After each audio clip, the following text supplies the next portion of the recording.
Raincoat, sandal এবং হলো যে ওই যেসব ফুটেজ পাওয়া যায় এই সবগুলির সূত্র ধরে সমন্বয় করে যে জালালের হলো যে পরিচয়টা শনাক্ত করা যায়। রেহানা পারভীন এই বিষয়গুলো আবার সে স্বীকার করে যে হ্যাঁ তার সাথে আমার প্রায় 7 বছরের সম্পর্ক। জালাল আসলে মনে মনে ক্ষিপ্ত হয় এবং শাহপরান মাজার সংলগ্ন তার হলো যে বাড়ি এই শাহপরান মাজারের সম্মুখে গলি দিয়ে ভিতরে ঢুকলে তার বাড়ি। এই বাড়িতে যখন উনি যাচ্ছিলেন বৃষ্টি চলছিল তখন কে বা কারা তাকে হলো যে তাকে খুন করে ওই যে স্পটে সে হলো যে স্পটে উনি হলো যে ওখানে পড়ে থাকে এবং পরবর্তীতে স্থানীয় লোকজনের সহায়তায় পুলিশ গিয়ে হলো যে ওখানে যায় এবং তাকে হাসপাতালে তার আত্মীয়-স্বজন তার স্ত্রী তার ছেলে এবং ভাগিনা তাকে হাসপাতালে নিয়ে আসে এবং ডাক্তার তাকে মৃত ঘোষণা করে। এসএনটি টিম এবং প্রযুক্তির সহায়তা নিয়ে তারা হলো যে শনাক্ত করতে পারে যে এই ঘটনাটি ঘটিয়েছে জালাল উদ্দিন, যার বয়স 40 বছর এবং সে সুনামগঞ্জের হলো যে সে মূলত তার বাড়ি সুনামগঞ্জ। এটা আরো হলো যে পর্যালোচনা করে যেটা দেখা যায় যে তার এখানে ওই হলো যে যেখানে হলো যে তাকে খুন করা হয়েছে তার হলো যে একটা রেইনকোট পরা ছিল এবং তার রেইনকোট যেটা হলো যে সে খুন করার পর রেইনকোটটা পাশে ফেলে দেয়, তার স্যান্ডেল ফেলে দেয়। এই রেইনকোট, স্যান্ডেল এবং হলো যে ওই যেসব ফুটেজ পাওয়া যায় এই সবগুলির সূত্র ধরে সমন্বয় করে যে জালালের হলো যে পরিচয়টা শনাক্ত করা যায়। এই জালাল হলো যে কাজ করে সে সাইফ অ্যান্ড খুশি একটা রেস্টুরেন্ট আছে যেটার মালিক হলো বেলাল। এখানকারই একটি হলো সেই রেস্টুরেন্টে সে হলো যে কাজ করে। সে যখন এখানে কাজ শুরু করে এখানে রেহানা পারভীন নামে আরেকজন মহিলা হলো 10-12 বছর সেই রেস্টুরেন্টে কাজ করে এবং জালালের পরবর্তীতে এখানে কাজ করতে আসে। রেহানা হলো যে তার স্বামী 7 বছর আগে মারা যায়। তার এক ছেলে এবং মেয়ে সহ সেখানে এক স্থানীয় বাসায় ভাড়া থাকতো। স্বামী মারা যাওয়ার পরে এই জালালের সাথে তার একটি হলো যে প্রেমের সম্পর্ক গড়ে ওঠে এবং এই সম্পর্ক চলতে থাকে এবং হলো যে জালালের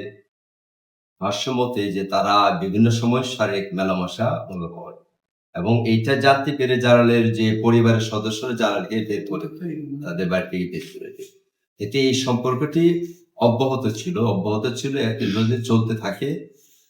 এই মহিলার এখানে মৃত যে শাহাবুদ্দিন তারও যে দোকান এটার পাশে তার দোকান যেটা হলো Munna and Redwan variety store. এই মহিলার যে রেহানা পারভীন সে মাঝে মাঝে এই দোকানে যেত, এই ভ্যারাইটিসের দোকানে যেত এবং শাহাবুদ্দিন তার সাথে এই মহিলার হলো যে রেহানা পারভীনের মাঝে মাঝে কথা বলতেন। উনিও হলো যে একজন বয়স হলো 67 বছর, উনি তার সাথে হয়তো বা বিভিন্ন সময় বিভিন্ন বিষয় নিয়ে এমনি যে তারা কথা বলতেন। এইটা আবার জালালউদ্দিনের নজরে আসে এবং এক সময় সে এই যে তাদের এই কথাবার্তাটাকে সে অন্যভাবে দেখা শুরু করে। তাদের এই যে সম্পর্কে তাদের এই রেহানা পারভীন এবং জালালের সম্পর্কে তাদের মধ্যে এরকম একটা কমিটমেন্ট ছিল যে তারা বিয়ে করবে, কিন্তু গত 3-4 মাস যাবত তাদের মধ্যে এই সম্পর্কের একটি মনোমালিন্য আছে। জালালের ধারণা যে সে আর তাকে বিয়ে করতে চাচ্ছে না, এই জন্য তাদের মধ্যে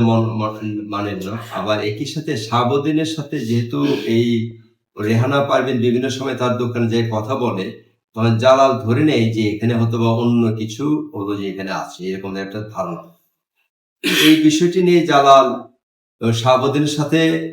দু একবার কথাও বলে যে এই রেহানা পারভীনের সাথে আপনার কি সম্পর্ক, এরকম যখন তাকে বলে তখন শাহাবুদ্দিন তাকে হলো যে বকাবকি করে, ক্ষিপ্ত হয়ে বকাবকি করে এই জাতীয় এই ঘটনা থেকেই তখন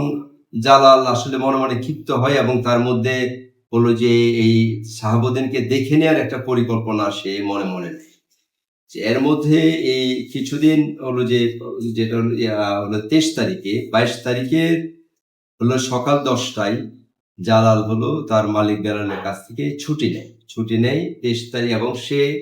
একটি হলো যে পরিকল্পনা নেয় যে তাকে হলো যে দেখে নেবে কোনো না কোনোভাবে তাই শাহাবুদ্দিনকে দেখে নেবে, যেহেতু শাহাবুদ্দিন তাকে গালিগালাজ করে। এবং 23 তারিখে বৃষ্টি ছিল, জালাল অপেক্ষায় ছিল। 23 তারিখে শাহাবুদ্দিন যখন দোকান বন্ধ করে 11টার দিকে দোকান বন্ধ করে যাই, তখন জালাল উদ্দিন ওই যে তার পিছনে তার একটা রামদা কেনা ছিল, একটা প্রায় 24 ইঞ্চি লম্বা একটা দা কেনা ছিল, এবং এই দাটা সে বলেছে যে সে 1-1.5 মাস আগে কোনো একটা ভ্যান গাড়ি থেকে সে দাটা কিনেছিল। এই দাটা সে নেয়, তার জালালের গায়ে একটা রেইনকোট পরা ছিল এবং রেইনকোট দিয়ে মাথা পর্যন্ত মোড়ানো ছিল। দাটা তার হলো রেইনকোটের পেছনে সে রেখেছে। রেখে যে ঘটনাস্থলে এখানে সে তার পিছু অনুসরণ করে, আমরা এগুলি সিসিটিভিতে দেখি যে এটা অনুসরণ করি, এবং সে বললো যে একটা পর্যায়ে গিয়ে যখন হলো যে নীরব যে অংশটা তার বাড়ির কাছাকাছি গিয়ে যে একটা নীরব যে এলাকাটা পেয়েছে, সেখানে সে আবার দাঁড়টা বের করে শাহাবুদ্দিনকে হলো যে ওই প্রথমে ওই যে কানের উপরে মাথায় একটা হলো যে কোপ দেয়, কোপ দিলে শাহাবুদ্দিন পড়ে যায়, এবং এরপরে সে গলায় তাকে আরেকটা কোপ দেয়, কোপ দিয়ে এবং সে তো ওখানে পরে রক্তাক্ত হয়, এবং শাহাবুদ্দিন এদিক দিয়ে হেঁটে পরে সামনে চলে যায়, এবং কিছু দূর গিয়ে সে তার ওই রেনকোটটি খুলে ফেলে দেয়, আর আবার কিছু আরেকটু এগিয়ে সে তার স্যান্ডেলগুলি ফেলে দেয়, এবং তার হলো যে হাতের যে দা এটা ফেলে। আমরা এই সবগুলি বিষয় নিয়ে প্রযুক্তির সহায়তায়, যেটা আমরা হলো যে এই তার হলো যে তাকে আগে শনাক্ত করি, এবং তাকে জানি যে সে সুনামগঞ্জে হলো তার বাড়ি, সেখানে হলো যে আমরা হলো যে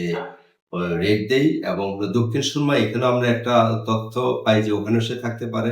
সেখানে আমরা খোঁজ করি, এবং সেখানে না পেয়ে পরে আমরা তাকে একটা ট্র্যাপ করি তাকে, এবং এই যে এখানে যারা আছেন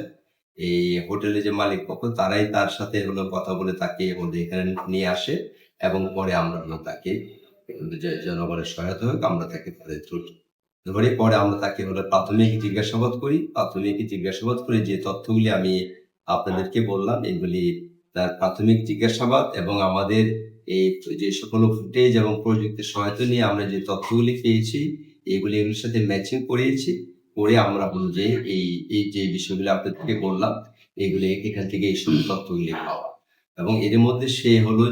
এই 164 করেছে, এবং সে হলো যে বিষয়গুলি বেশি করেছে। আমাদের হলো যে এই মামলা এটা হলো যে এই কার্যক্রম তদন্ত চলমান আছে। আমরা হলো যে এর মধ্যে তাদের যে আত্মীয়স্বজন যারা মামলা করেছে তাদের সাথে আমরা কথা বলেছি, এখানে অন্য কোনো বিষয় আছে কিনা তাদেরকে জিজ্ঞাসাবাদ করা হয়েছে। তারা এরকম অন্য কোনো বিষয়ে এই ব্যাপারে অন্য মানে কোনো নতুন তথ্য তারা দিতে পারেনি, বাট হলো যে আমরা ওই যে তথ্যগুলো আমরা পেলাম এর পাশাপাশি আরো অন্য কিছু আছে কিনা সেটাও আমরা খতিয়ে দেখছি। হত্যাকাণ্ডটা ঘটেছে আমাদের হলো যে 11টা থেকে 11টা 15 ইন বিটুইন। আর তার হাতের দাটা ফেলেছে, ওই দাটাও আমরা উদ্ধার করি। তাকে যখন আমরা হলো যে ধরলাম,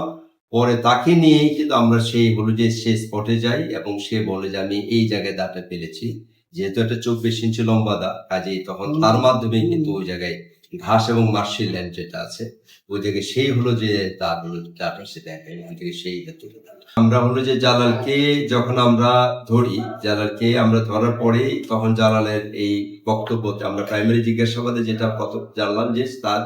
রেহানা বেগমের সাথে তার যে হলো যে অবৈধ সম্পর্ক, এর সূত্র ধরে আমরা ওই রাতেই তাকে আমরা রেহানা বেগমকে আমরা নিয়ে আসি, এবং ওর তাকে জিজ্ঞাসাবাদ করার পরে সে এই বিষয়গুলো আবার সে স্বীকার করে যে হ্যাঁ তার সাথে আমার প্রায় 7 বছরের সম্পর্ক।